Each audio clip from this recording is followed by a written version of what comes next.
Welcome to my channel Chemistry class.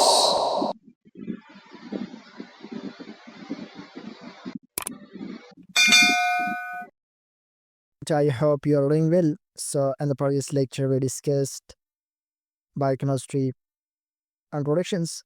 Means introduction of this chapter is the biochemistry, and today we are going to study the most important biomolecules of this chapter, which is carbohydrates. So let's discuss and details carbohydrate step by step. What are carbohydrates?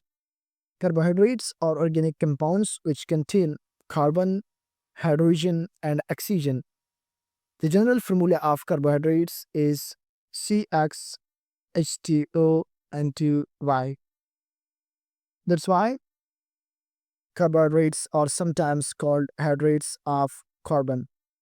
Simple definition: carbohydrates are organic compounds which are the main source of energy for living organisms. Explanations: carbohydrates are present in almost all living organisms. They provide energy for daily activities. They they strength and structure to cells. They provide strength and structure to cells. Store food for plants and animals. Without carbohydrates, life processes cannot run properly. Examples of carbohydrates: some common carbohydrates are glucose, fructose, sucrose, starch, cellulose. These are found in fruit, vegetables, grains, and sugar.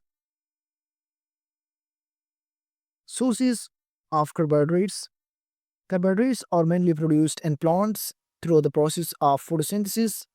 Photosynthesis equations: 6CO2 plus 6H2O gives C6H12O6 plus 6O2.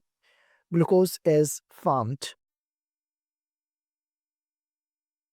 Role of carbohydrates in living organism: and plants stored as starch provide energy for both, and animals and humans stored as glycogen provide instant energy. Why are carbohydrates important? Because it is the main source of energy, essential for brain function, provide fiber for digestion, form structural components in cellulose. Types of carbohydrates: carbohydrates are broadly classified into monosaccharides, the first one; second one disaccharides; third one polysaccharides. Important exam points: contain carbohydrate contain carbon, hydrogen, and oxygen. General formula is CH2O whole chicken N. Main energy providing biomolecules produced in plants by photosynthesis. So, my dear student, this is all about today's lectures on carbohydrates. I hope you understand. So, if this lecture will help you, then don't forget to like the video, subscribe to the channel for more chemistry lectures, and share it with your friends. Comments your question below. Take care and see you in the next class, inshallah. Thank you for listening.